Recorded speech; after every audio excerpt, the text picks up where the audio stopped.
So it's a Peace Corps tradition that after a couple of weeks with living with our host families, we all get together with the mães and make some food together. The mães all made Mozambican dishes, and we made a couple American dishes for them to try as well. Like most Mozambican dishes, that means beginning with pilaring peanuts, which just is basically crushing them up with this giant pestle and mortar. And then we had to open a coconut and make coconut milk. And just like pretty much everything else, the mães make it look so much easier than it actually is. A lot of Mozambican dishes that I've tried so far are essentially stews that are usually served over rice that are made with coconut milk, peanuts, onions, other spices, and then some type of dark leafy green. This week, the mães kind of gave us something special. We got to try inboa, which is pumpkin leaves essentially.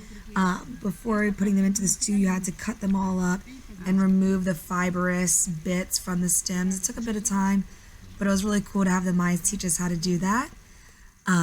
After we removed all the stems, we had to go through and cut them, which was a little bit harder than you would think because Mozambican knives are really dull, and the only thing you have to cut against is your hand, so it's a little bit scary trying to cut with a dull knife only using your hands.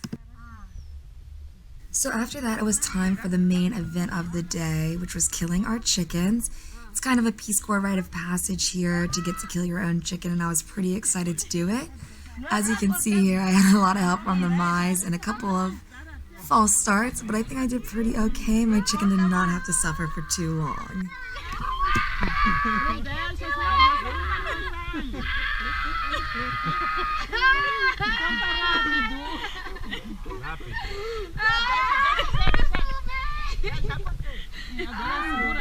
After that, things got a bit hectic with trying to get all the food cooking and ready in time, so I didn't get much video. But our mães showed us how to pluck and gut our chickens, and then we made some grilled veggies for the side dish to go along with that chicken. So finally, it was time for all of us to enjoy all of our hard work because cooking in Mozambique is actually so much more difficult than it is in the US. But it was good. We got to try some stew made from the chicken heads and feet. That was interesting. And the mães got to try our grilled chicken and veggies, and we also made a banana bread for dessert that they really enjoyed.